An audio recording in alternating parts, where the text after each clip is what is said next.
Music director DJ Dinesh वगैरह से जुड़ी धमाका होगा।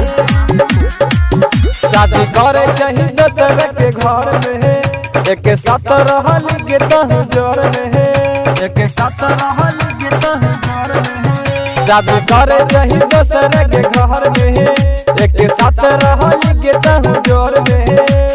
तोरा दिया हम पूरी चलाइबो बेस बना के डर के, होई तो जब जय माला के हम हो काटबो तार जर में डर के, होई तो जब जय माला के हम हो काटबो तार जर में डर के। दुल्हा के बगली में डलबो हम दलही जेब ले डर के, होई तो जब जय माला के हम हो काटबो तार जर में डर के, होई तो जब जय माला के हम हो काटबो तार जर में डर के। इलाका डीजे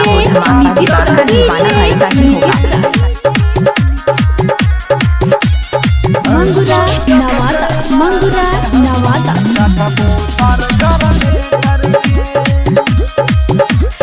तो जी भाई बीच में नानी याद दिलाए देबो, सब कुछ तास नास कर मरो जलाई देबो।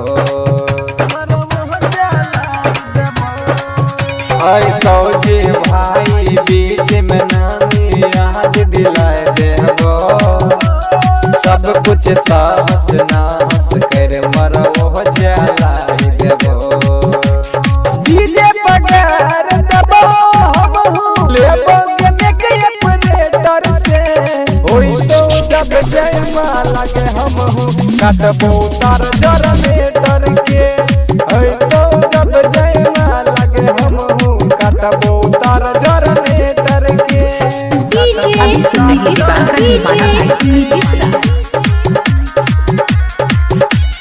मंगुरा नवादा, मंगुरा नवादा।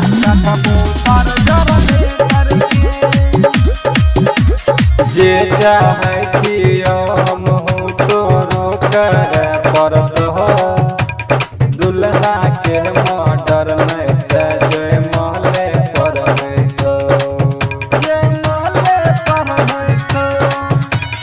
जे चाहे छियो हम हो तोरो करे पड़त हो, दुल्हा के मर्डर में जय महले पर है तो।